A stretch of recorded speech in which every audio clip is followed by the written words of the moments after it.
Mateus 8:5.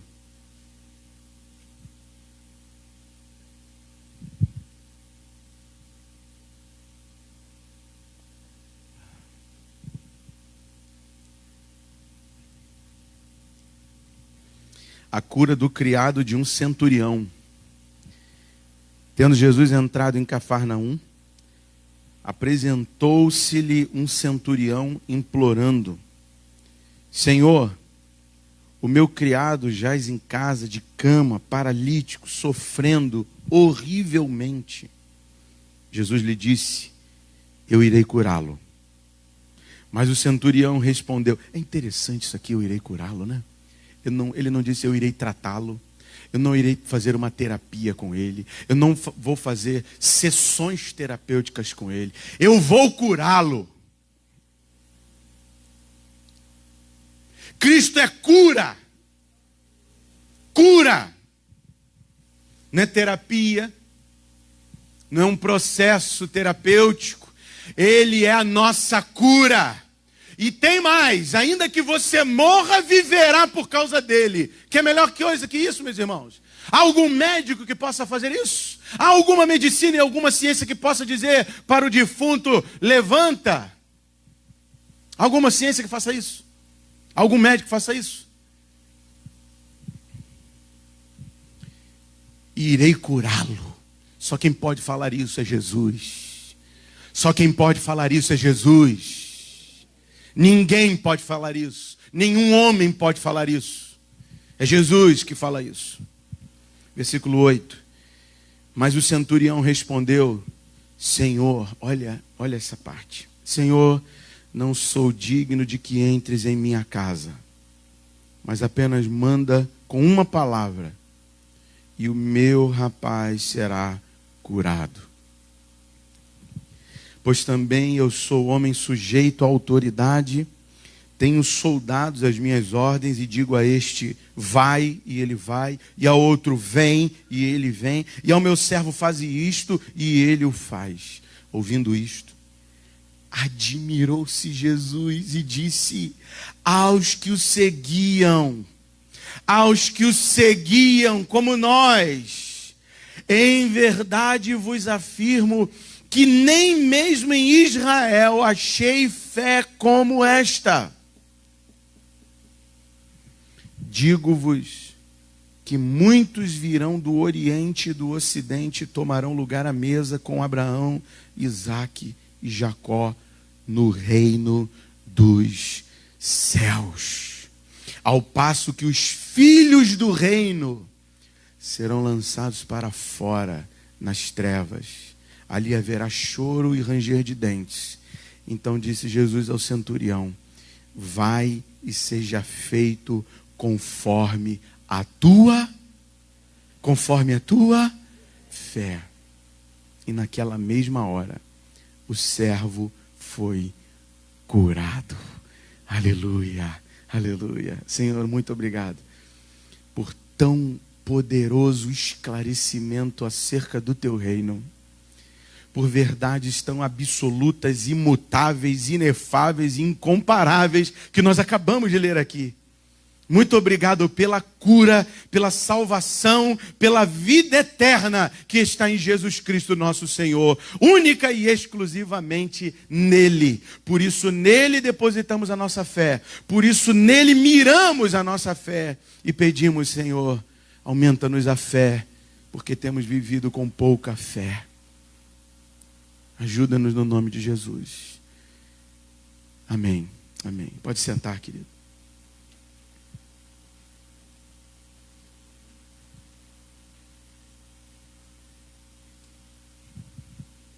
Estamos falando de um assunto muito importante.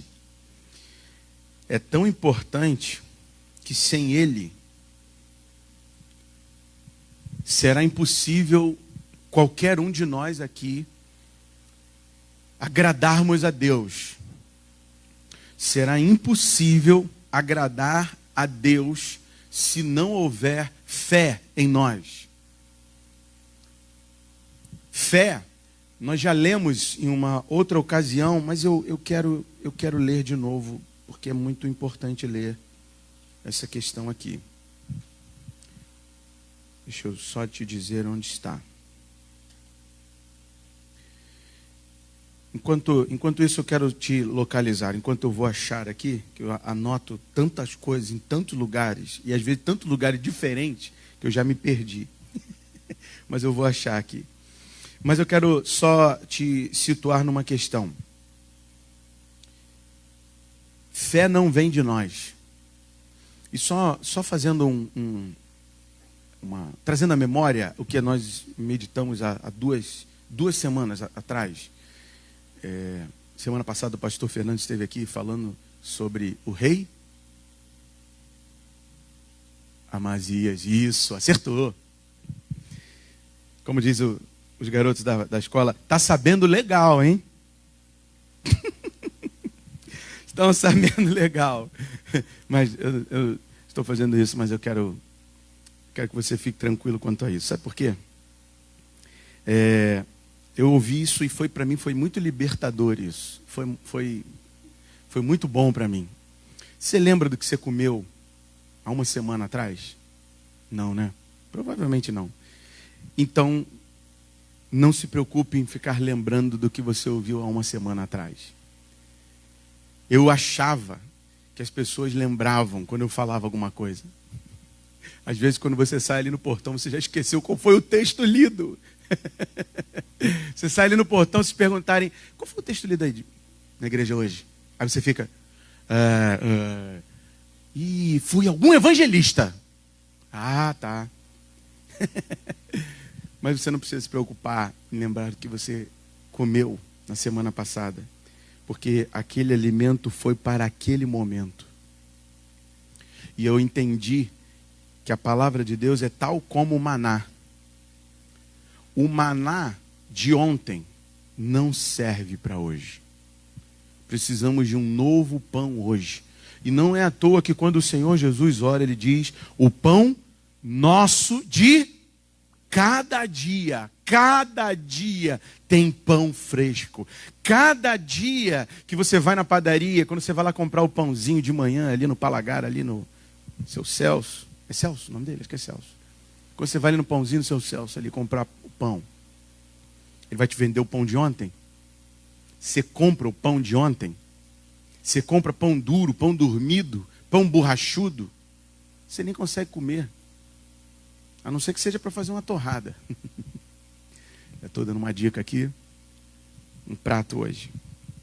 Torradinha. Se esfriar, sopa de ervilha, torrada. Ó, já está pronto. Você não come pão duro. Então, mas eu quero que você medite na palavra de Deus. É muito importante. É muito importante. Eu pensei a semana inteira em Amazias. Pensei a semana inteira na inteireza de coração. E olha que eu estive aqui pregando na terça, estive pregando na quinta-feira. Mensagens completamente diferentes, mas a palavra sempre fica no meu coração. Fica no coração. É necessário lembrar do que foi pregado. E qual é a melhor maneira de lembrar do que foi pregado? Se não, mostrar aqui para você. Vou te dizer o motivo, porque muitas vezes eu não sei onde eu anotei. Olha só, a minha filha fica assim para mim. Pai, você entende alguma coisa do que está aí?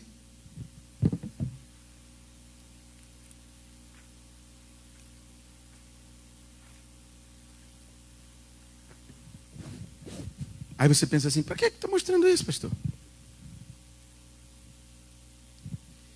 Quando você estudava, quando você ia para a escola aprender, ou seja, se arrepender da sua ignorância, porque ir para a escola é se arrepender da sua ignorância. O diácono Daniel falou há poucos dias atrás sobre isso. Quando nós entramos aqui, quando eu entro aqui para me arrepender da minha ignorância, se eu for confiar na minha mente, o que está escrito aqui, meu irmão? O que está escrito aqui? Se eu for confiar na minha mente, eu não vou saber nada. Imagina se os nossos queridos irmãos, salvos na graça de Cristo Jesus, Moisés, Elias, os profetas, todos os escribas, todos os homens que anotaram o que Deus fez, o que Deus realizou, todos aqueles homens que escreveram aquilo, se eles não tivessem feito isso, nós conheceríamos? Conheceríamos as obras de Deus? Conheceríamos a palavra de Deus? Saberíamos o que Deus disse? Nós saberíamos o que Deus disse se Mateus não tivesse descrito o que foi que Cristo fez com esse centurião? Saberíamos? Não! Então por que nós não fazemos a mesma coisa? Por que nós não escrevemos aquilo que Deus está falando conosco todos os dias? Todos os dias Deus tem falado conosco. Todos os dias Ele tem algo novo a tratar conosco. Algo novo Ele está por fazer. Todo dia Ele tem algo novo por fazer em nós. Então, eu faço votos para que você faça isso. A palavra de Deus é um livro de memórias. A palavra de Deus é um livro que nos traz memórias, nos lembra e nos faz lembrar todas as vezes a principal celebração, que aliás será na semana que vem, a principal celebração da igreja é para trazer à memória a obra daquele altar ali. A obra do que foi consumado naquele altar. Então como que nós não anotamos, não escrevemos? Como que você entra sem um caderno? Faço votos para que você escreva. Pegue uma caneta, escreva. No celular, se der um problema no teu celular, se ele quebrar a tela, você vai perder muita coisa. Eu às vezes escrevo no celular, que às vezes vem de noite uma inspiração, escrevo no celular, de manhã eu passo para o caderno, que eu não quero perder. De repente, se o celular der uma pane, o caderno, eu sei que não vai falhar. Afinal de contas, olha o que nós temos aqui. Foi o caderno de Mateus. O que nós estamos lendo aqui foi o caderno que Mateus escreveu tudo que passou com Cristo, com Jesus. Então, faça isso. Não venha sem um caderno. Tente anotar de alguma maneira, ainda que seja pouca coisa, anote ao menos o texto. Mas há algumas semanas atrás nós estávamos falando sobre Abraão, estávamos falando sobre Sara e estávamos meditando sobre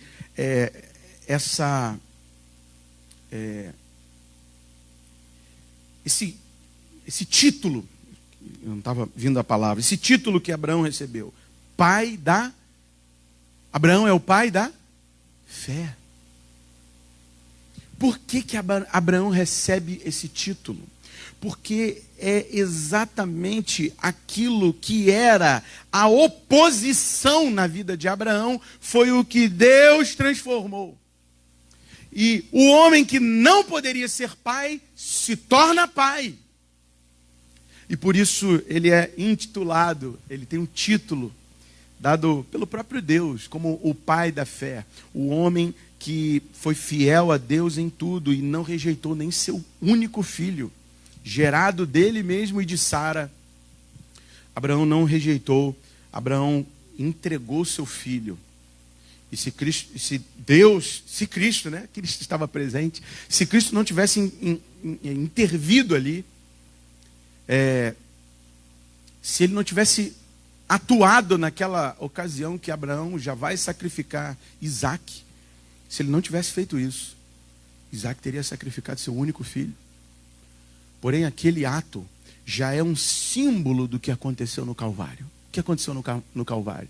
O pai moeu o seu filho no Calvário. O que está acontecendo com o pai da fé é uma expressão do que o Pai Celestial concretizou, consumou no seu filho no Calvário. Ele sacrificou o seu único filho, seu unigênito, e ele é o primogênito. E por que nós chamamos Cristo de o primogênito? Porque ele é o primeiro filho.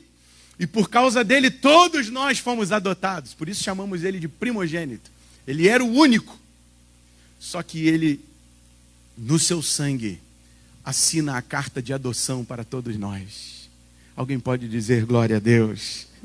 Isso é maravilhoso, meu irmão. Isso é uma obra gloriosa. Eu estou aqui falando e, por enquanto, ainda não achei o versículo que eu quero, não. Ainda não achei, não. Mas eu vou achar. Uma hora a gente acha.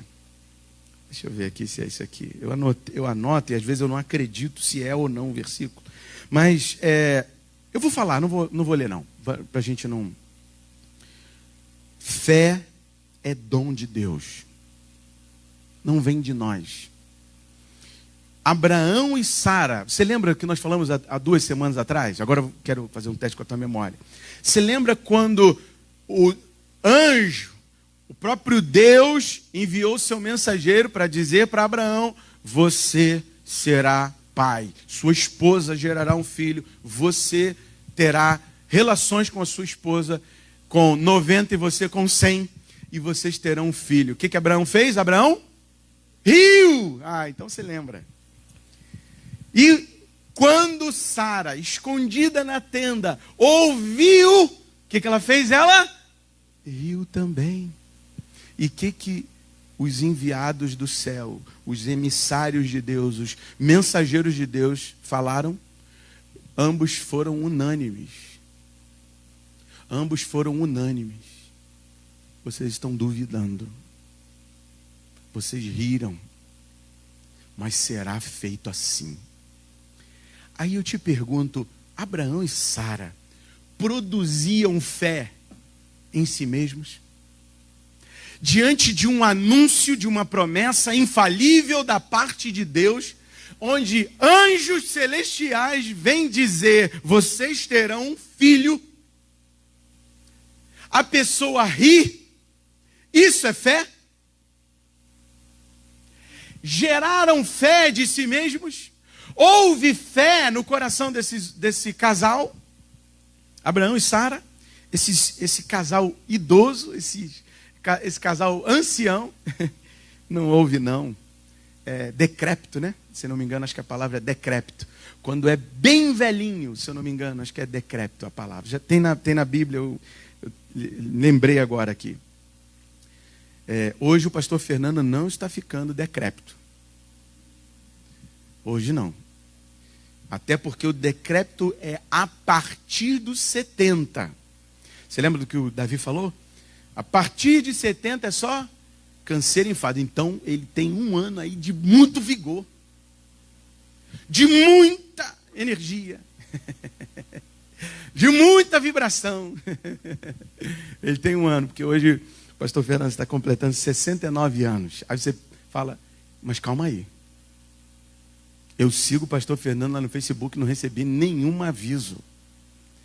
Aí você vai lá ver, vai estar 1º de junho de 1952. 1º de junho de 52. Não, é porque o registro foi dia 1º de junho, mas o nascimento foi hoje, dia 30. Então, 30 de maio de 52, é hoje. Então, hoje o pastor Fernando não está ficando decrépito, não. Está adentrando pelas portas. Mas Abraão e Sara não produziram fé de si mesmos. A palavra de Deus produziu fé nos seus corações. E teve que ser enfaticamente produzida fé no coração, porque mesmo diante do primeiro anúncio eles não creram. Então os anjos tiveram que dizer de novo. Os anjos tiveram que repetir e dizer: é certo que terás um filho. E quando Sara riu, o anjo falou: por que riste? E ela: não, mas eu não ri. E o anjo, o que o anjo disse? É certo que riste. É certo que você duvidou. É certo que no teu coração não é produzida a fé. Se alguém achou o texto, sabe o texto, pode falar para mim, porque eu não tenho o menor problema com isso. Não sou perfeito e, como você bem sabe, anoto coisas aleatoriamente. É Coríntios? É Coríntios? Fé não vem de vós, é dom de Deus. Eu estou na dúvida se é Coríntios ou é Efésios. É que é tão importante esse texto. Pode falar para mim? Efésios? Deixa eu ver se eu anotei aqui. Eu anotei, mas eu já não sei mais aonde que eu anotei. Efésios 2, não é? Então vamos lá em Efésios 2. É isso mesmo, Efésios 2.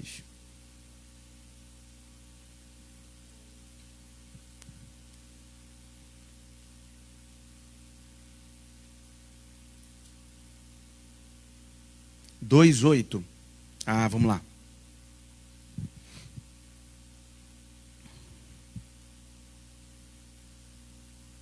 Lê comigo, por favor, a partir do versículo 8. Efésios 2:8.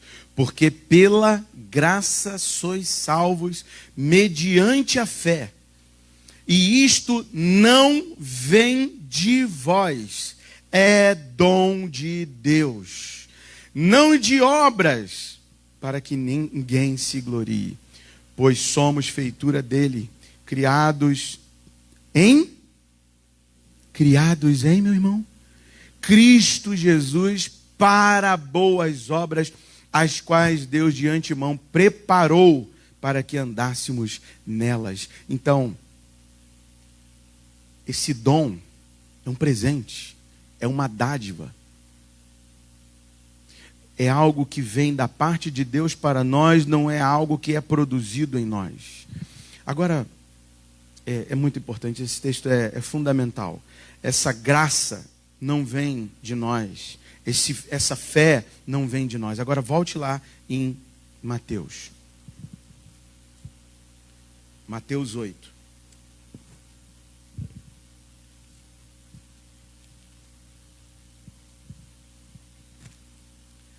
Então a primeira questão é: fé não é algo que eu produzo. Segunda questão: fé pode ser aumentada. Lembra da parábola dos talentos que nós falamos? Fizemos uma analogia entre a fé que nós recebemos, que é um dom de Deus, como o talento recebido, dado pelo Senhor daquele local aos seus servos. Ele lhes deu aquele talento e eles aumentaram o talento. Lembra disso? Um não fez nada, enterrou o talento e devolveu o mesmo talento. Esse que tinha alguma coisa, até o que tinha lhe foi tirado. Até o que ele tinha lhe foi tirado. Até a porção de fé que ele recebeu lhe foi tirada.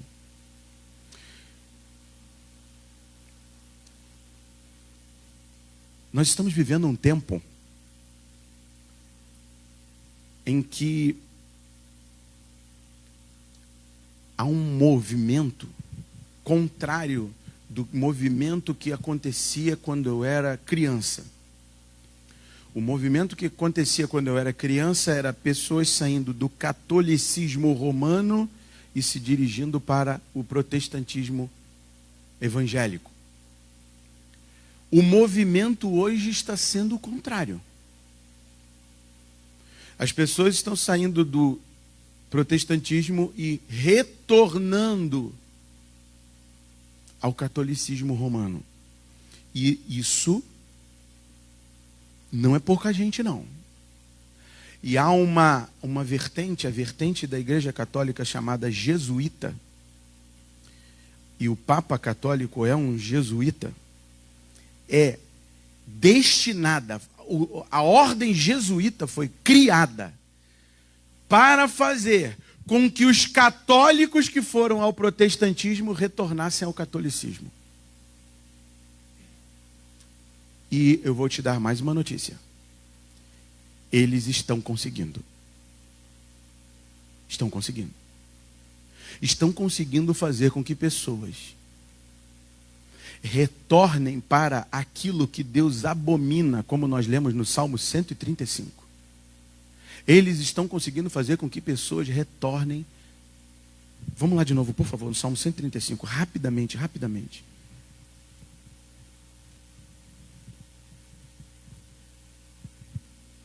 Por favor, lê a partir do versículo 15.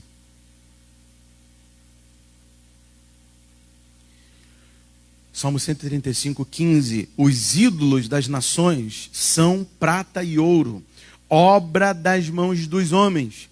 Tem boca e não falam, tem olhos e não veem, tem ouvidos e não ouvem, pois não há alento de vida em sua boca. Você está lendo isso aqui? Você está conseguindo ler isso aqui?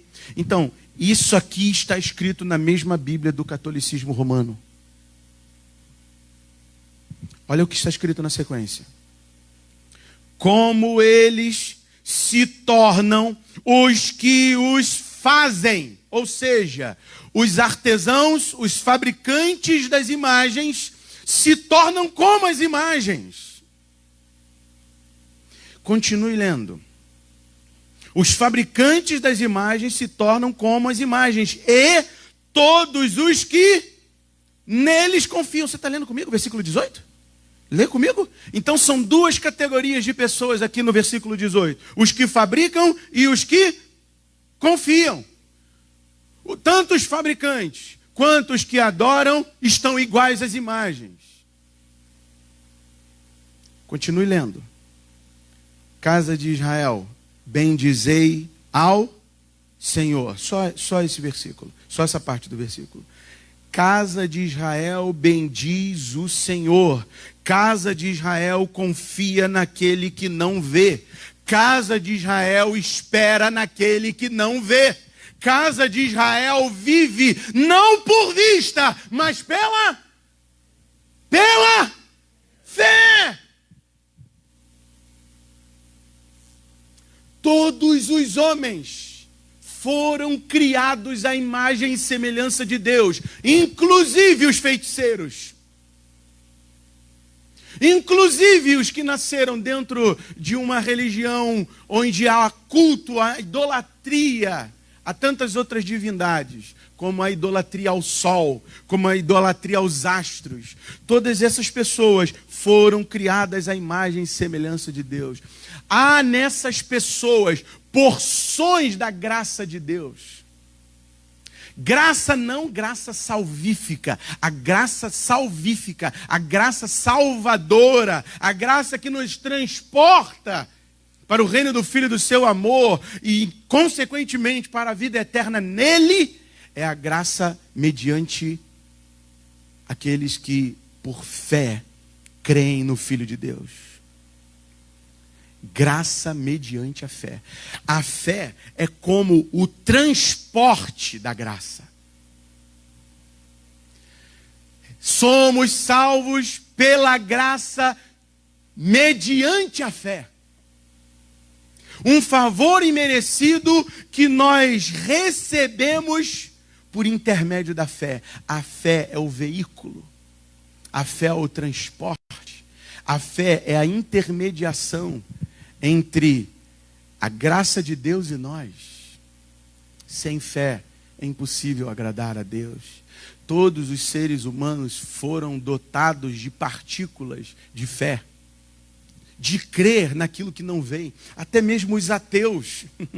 Estava ouvindo que um ateu, quando uma das maiores tristezas para um ateu é quando acontece uma desgraça e diante dos olhos dele, ou alguma coisa assim muito difícil, avassaladora acontece diante dos seus olhos, um acidente que acontece diante dos seus olhos, uma das primeiras coisas que um ateu faz é dizer assim: meu Deus do céu.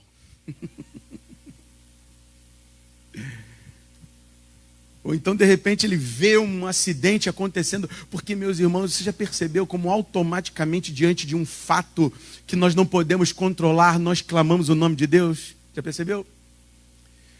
Eu às vezes vejo isso, os acidentes acontecem e as pessoas estão ali diante daquele quadro crítico, diante dos olhos o acidente, naquele momento onde nós não temos nenhum poder, nenhuma força, nada em nós pode mudar aquele acontecimento, aquele fato, e o que nós fazemos? Meu Deus do céu! O ateu tinha que colocar a mão na boca. A maior tristeza para o ateu é quando isso acontece. Ele não tem a quem clamar. É verdade. Vocês irmãos vão entender, o pastor falou aqui. O ateu é ateu graças a Deus. Muito boa essa aí. Muito boa. O ateu é ateu graças a Deus. E é verdade, ele é ateu, mas ainda assim, graças a Deus, ele foi criado. Criado ainda à imagem e semelhança de Deus, mas continua não crendo em Deus. Eu estava ouvindo um relato de um cientista chamado Adalto Lourenço. Ele é um conferencista, é um homem cheio da presença de Deus. Ele usa a própria ciência para comprovar que tudo que está na palavra de Deus é maravilhoso. É a ciência. Não tem nada que ultrapassa ali. E ele estava dizendo que é mais fácil você acreditar que um livro que caia do 30º andar de um prédio, todo espatifado, ele cai no chão, montado, com todas as páginas certas, com todas as letras colocadas de um lado certinho. É mais fácil acreditar nisso do que acreditar na teoria do Big Bang, na teoria do evolucionismo, que o homem veio do macaco, que nós somos formados por uma explosão. É mais fácil acreditar que um livro caiu do 30º andar, todo rasgado. Está entendendo? Todo rasgado. E ele caiu no chão, perfeito, com a página fechada, e todas as páginas certinhas, e todas as palavras umas do lado da outra. É mais fácil acreditar nisso do que acreditar na teoria da evolução, que o homem veio da ameba, da evolução do macaco. Aliás, eu gosto muito do Ariano Suassuna, quando ele diz assim: pega um chimpanzé, dá para ele um pedacinho de madeira e um pedaço de arame, e vê se ele consegue fazer um pregador. Sabe o que é um pregador? Pregador, aquilo que você põe lá na roupa, no varal, sabe? Pega 2 pedacinhos de madeira assim, e um pedacinho de arame, e dá para o chimpanzé. Se ele conseguir fazer um pregador, pode ter certeza que a teoria da evolução está valendo. Que ele não vai conseguir fazer nunca, meu irmão. Um simples pregador, né? Mas não é uma obra fantástica de engenharia, o pregador? Eu fico olhando para aquelas voltinhas do pregador e falo assim: caraca, como é que o cara pensou nisso aqui, rapaz? Eu não ia pensar nisso aqui. Já pensou? Na tecnologia do pregador? Pregador de roupa, estou falando do pregador de roupa, tá, gente? Não pregador, pastor, não. Pregador de roupa. Não é fantástico aquilo? Aquela mola depois, aí depois veio a evolução do pregador de plástico de mola. Pregador de plástico é vagabundo, né, gente? Pega só e quebra todo. O de madeira que é bom. Aqui de madeirinha. Fica preto, mas dura a vida inteira. Não é verdade? Ele vai escurecendo conforme o tempo, mas ele dura a vida toda. Esse é o verdadeiro pregador. Então, vamos voltar aqui. O ateu, uma das maiores tristezas do ateu também, é quando ele tem um motivo assim de muita gratidão. Ele não sabe a quem vai agradecer. Ele tem muita gratidão quando um filho dele nasce. E ele vê o parto. E ele vê aquele ser que foi gerado dentro daquele ventre, de forma assombrosamente maravilhosa, que nenhum homem consegue reproduzir. Ele vê aquilo, ele vê a criança nascendo, mas ele não pode dizer: graças a Deus. Mas ele foi criado com essa fé, ele tem essa fé, mas ele não expressa essa fé. Todo homem foi criado com partículas de fé, com partículas desse talento. Só que, você já ouviu falar assim: eu não posso questionar a fé de ninguém? Já ouviu alguém falando isso? Essas afirmações, eu tenho vivido um tempo muito interessante na minha vida. E esse tempo que nós estamos vivendo é um tempo muito interessante. Porque, como eu já falei, vários paradigmas na minha cabeça estão sendo quebrados. E quebrados pela palavra de Deus. Eu sempre ouvi isso de muitas pessoas. Até mesmo de pessoas cristãs. Não, nós não podemos questionar a fé de ninguém. Então, o que você acabou de ler aqui no Salmo 135? Você acabou de ler o salmista dizendo que a pessoa que constrói a imagem e a pessoa que adora a imagem é igual um boneco. É vazio. É oco. Isso não é questionar a fé. Meus irmãos, se nós não questionarmos a fé de um incrédulo, como ele crerá no Filho de Deus? E única e exclusivamente no Filho de Deus? Há muitas coisas dentro do catolicismo romano que eu admiro. Admiro. Eu vejo a devoção. Uma ocasião eu entrei na Igreja Católica de Petrópolis. Estava até lembrando isso essa semana. Igreja Católica de Petrópolis, lá estão os restos mortais. Eu nunca sei se é do Pedro II ou do primeiro. Acho que é do primeiro. Onde estão os restos mortais. Como chama aquilo? Cripta, né? A cripta do Pedro II ou primeiro. Um dos dois aí. E a sua esposa. Não sei se você já esteve por lá, já viu isso. Eu já vi isso na escola, num passeio da escola, e eu fiz isso há pouco tempo com a minha família, com a minha esposa e com a minha filha. E a gente entrou na igreja católica. Eu fico muito impressionado, não com as imagens, eu fico impressionado com os vitrais que retratam fatos bíblicos do Evangelho. Eu fico muito impressionado quando eu vejo algumas imagens, que não são de adoração, não são santos para serem adorados, não são pessoas que foram canonizadas, são simplesmente fatos bíblicos sendo expressos em escultura. E essa arte foi tão perdida, e essa arte é tão bela. Isso eu admiro.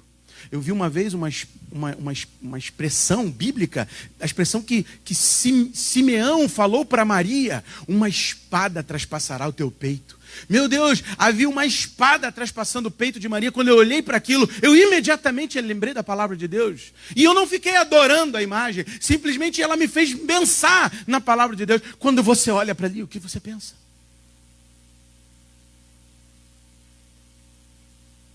E eu não estou olhando para ali, depositando a minha fé nesse pedaço de madeira que está aqui. Eu não vou ficar fazendo igual o católico, passando a mão aqui no pé da cruz, para ver se sai alguma coisa, sei lá, uma farpa da graça de Deus.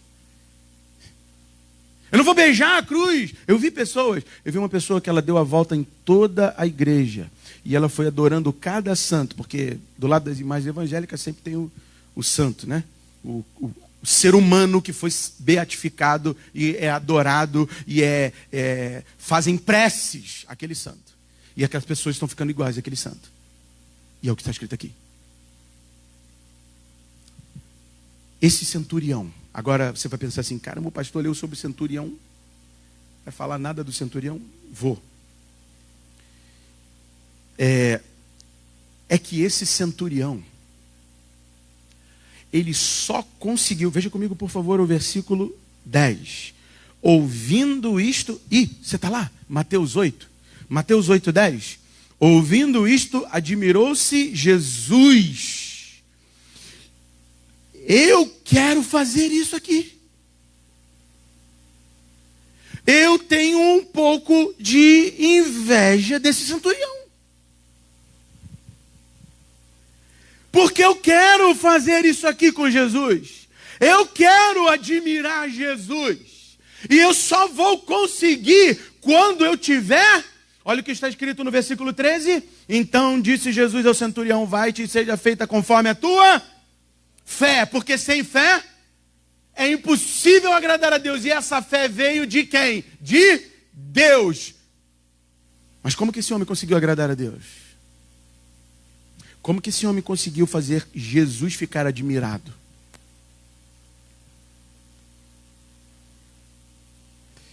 Primeiro foi porque ele reconheceu algo, ele aprendeu algo. Ele se arrependeu da sua ignorância. Ele se arrependeu daquilo que provavelmente ele tenha lido lá no Salmo 135. Ele se arrependeu. Porque quando ele diz assim, no versículo 8, Senhor, não sou... Versículo 8, está lá comigo? 8. Mas o centurião respondeu: Senhor, não sou digno de que entres em minha casa. Por que ele está falando isso? Se Jesus quisesse ir na minha casa, eu ia falar para ele: Senhor, por favor, entra, a casa é tua, fique à vontade, pode morar aqui, habita aqui na minha casa, mora aqui, eu vou te dar minha cama, eu vou dormir no chão com a minha esposa, mas deita aqui na minha cama. A casa é tua, Senhor, tudo aqui é teu. Por que esse centurião diz: não sou digno de que entres na minha casa? Porque na casa de um centurião romano, que está aliançado com Roma. Eu quero falar uma coisa aqui para te incomodar um pouquinho. Romantismo. Falei aqui com os homens. Romantismo um movimento filosófico, intelectual, literário e comportamental que devastou a masculinidade bíblica. Romantismo. Sabe o que significa romantismo? A princípio de conversa, e eu vou terminar que eu não vou falar mais nada a respeito disso. A princípio de conversa, sabe o que significa romantismo? Às vezes a gente ouve a palavra e a gente não sabe nem o que significa. Romantismo. Romantismo.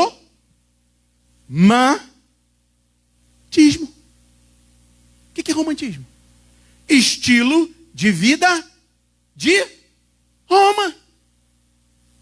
Padrão humano romano. Costumes e práticas de Roma. Comportamentos de Roma. Sabe qual era o comportamento de um centurião de Roma? Era ter não poucos, mas muitos ídolos na sua casa. Muitos ídolos estavam espalhados pela sua casa. Apesar desse homem estar num processo, e aqui é demonstrado claramente o seu aprendizado. Ele se arrependeu da sua ignorância, porque ele diz: eu não sou digno, Senhor, de que entres na minha casa. Por que ele está dizendo isso? Que na casa dele tem ídolos. E Jesus não vai lá. Jesus foi lá? Por favor, responda para mim, Jesus foi lá na casa dele? Não foi, não. Não foi, não. Para ele ser um centurião, a aliança que ele faz com a centúria romana, o pacto que ele faz com a centúria romana, com o exército de Roma, ele inclusive está inserido à idolatria, aos seus deuses, aos deuses romanos, ao panteão romano. O panteão romano, perdão. Ele precisava ter, para trabalhar e receber por Roma, ele precisava ter dentro da sua casa, que não era uma casa pequena, era uma casa bem ampla e bem grande, ele precisava ter na sua casa algum lugarzinho destinado a um culto feito por mãos humanas. Só que aqui, ele faz com que sua fé seja apontada para a única fé que existe, que é a fé no Cristo, Filho de Deus, única e exclusivamente, a uma só fé. Uma só fé. Não existe outra. Quando Deus derrama graça comum sobre todos os homens, Ele derramou umas partículas de fé para que essas pessoas adorassem ao único Deus, que é o Senhor dos Senhores, que é Cristo Jesus, que é o Criador de todas as coisas. Era para que adorássemos somente a Ele, mas sabe o que esses homens fazem? Adoram as criaturas, adoram as coisas feitas pelas mãos de outros homens, ou seja, adoram bonecos, que têm boca e não falam, olhos e não veem, ouvidos e não ouvem, e não têm alento de vida. Essas pessoas que fazem isso estão virando bonecos. As pessoas que estão saindo das igrejas evangélicas dizendo assim: mas lá tem muitas coisas estranhas na igreja evangélica, muita hipocrisia. Se tem coisa estranha numa igreja evangélica, você tem que sair dela e ir para uma igreja bíblica. E o bispo Roberto dizia assim, quando ele pregava na rádio, ele dizia: procure uma igreja próxima à sua casa. Eu não posso mais dizer isso hoje. Aliás, o que eu tenho que dizer para você hoje é o seguinte: procure uma igreja bíblica centrada na palavra de Deus e focalizada na cruz, e que, se ela for a 400 quilômetros da sua casa, frequente essa igreja. Porque se você está frequentando uma igreja que é do lado da sua casa, mas ela não é centrada na palavra, não é centrada na cruz, não é centrada no Evangelho de Cristo Jesus, meus irmãos, você não tinha nem que ter pisado nela. Se lá tem culto a anjo, como eu estou vendo aí as igrejas culto a anjo, varão da madrugada, que história é essa de varão da madrugada, gente? O varão da madrugada vai descer aqui, e olha, o pastor está rindo. Eu ainda não falei isso com ele, não. Mas eu sei. Eu sei que o pessoal gosta do varão da madrugada. Você está gostando do varão da madrugada? Está buscando o varão da madrugada, né?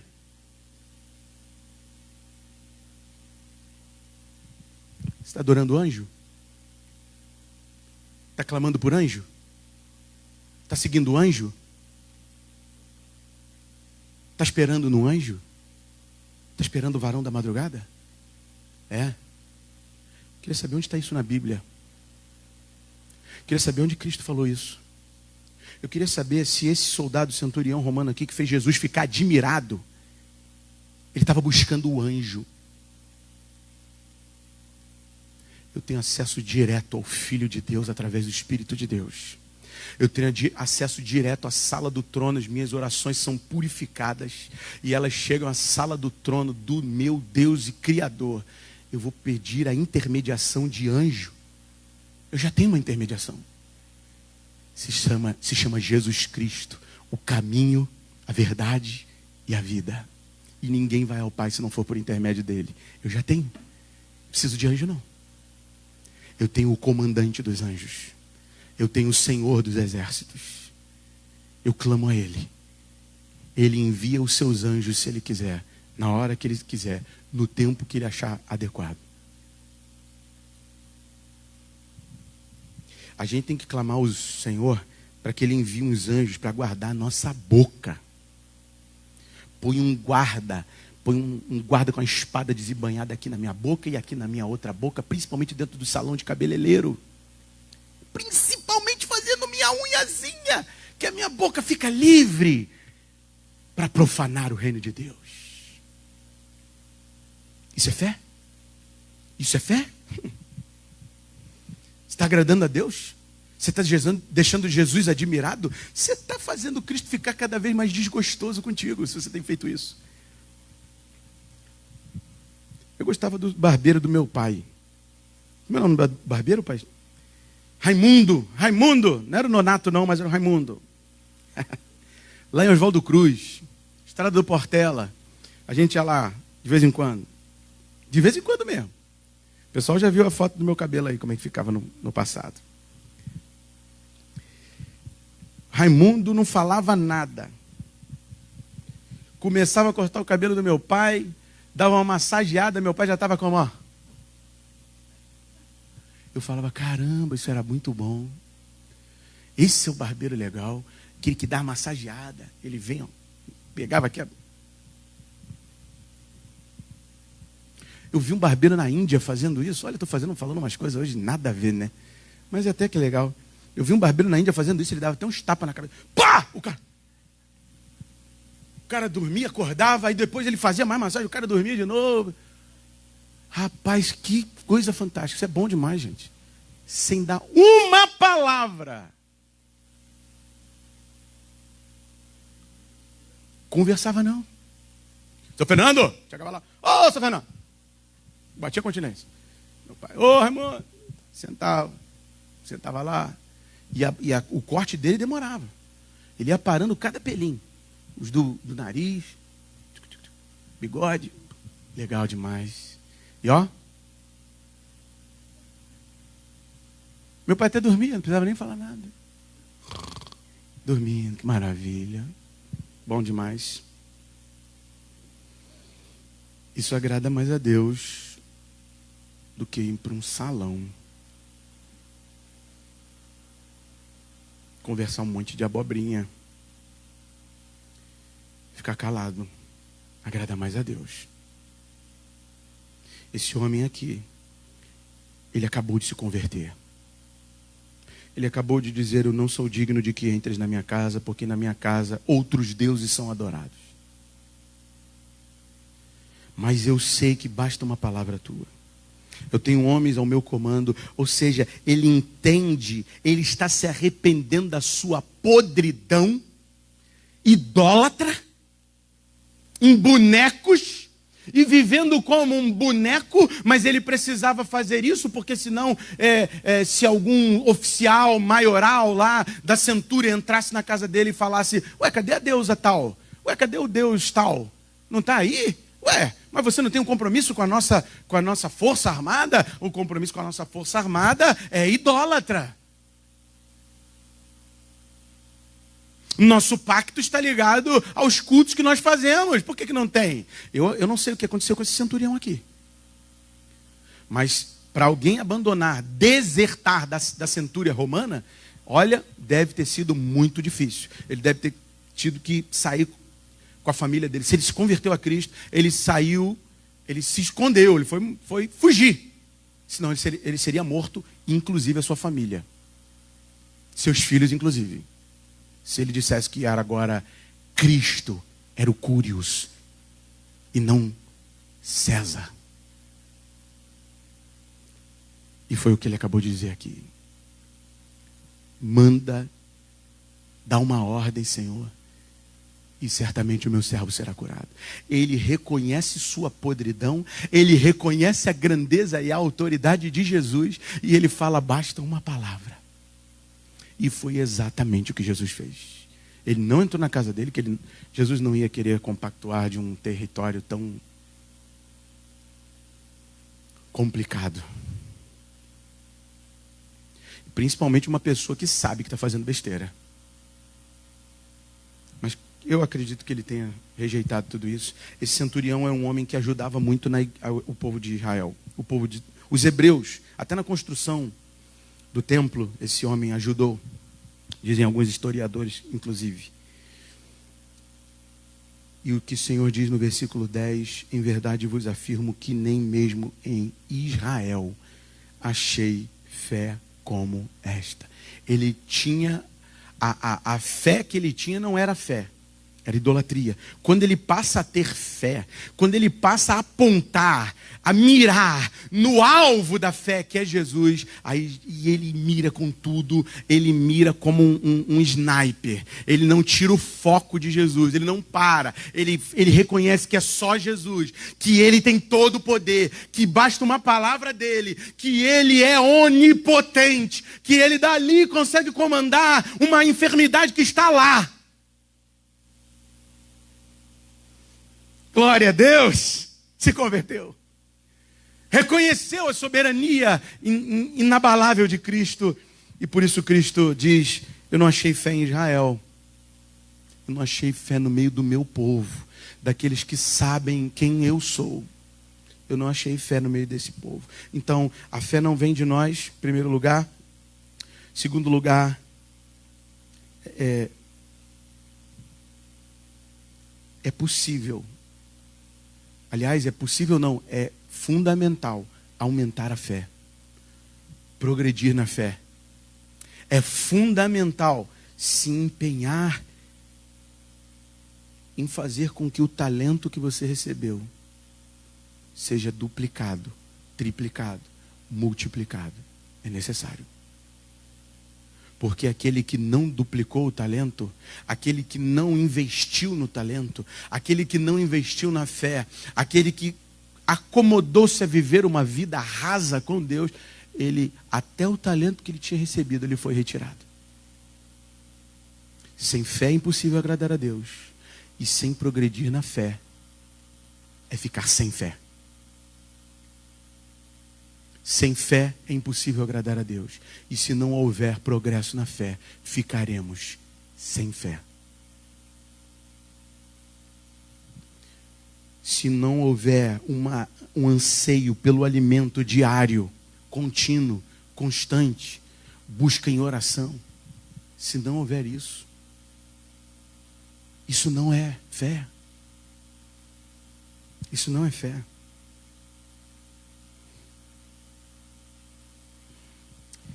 A fé dele o salvou. Jesus disse, vai-te e seja feito conforme a tua fé. A fé que ele recebeu e ele aumentou.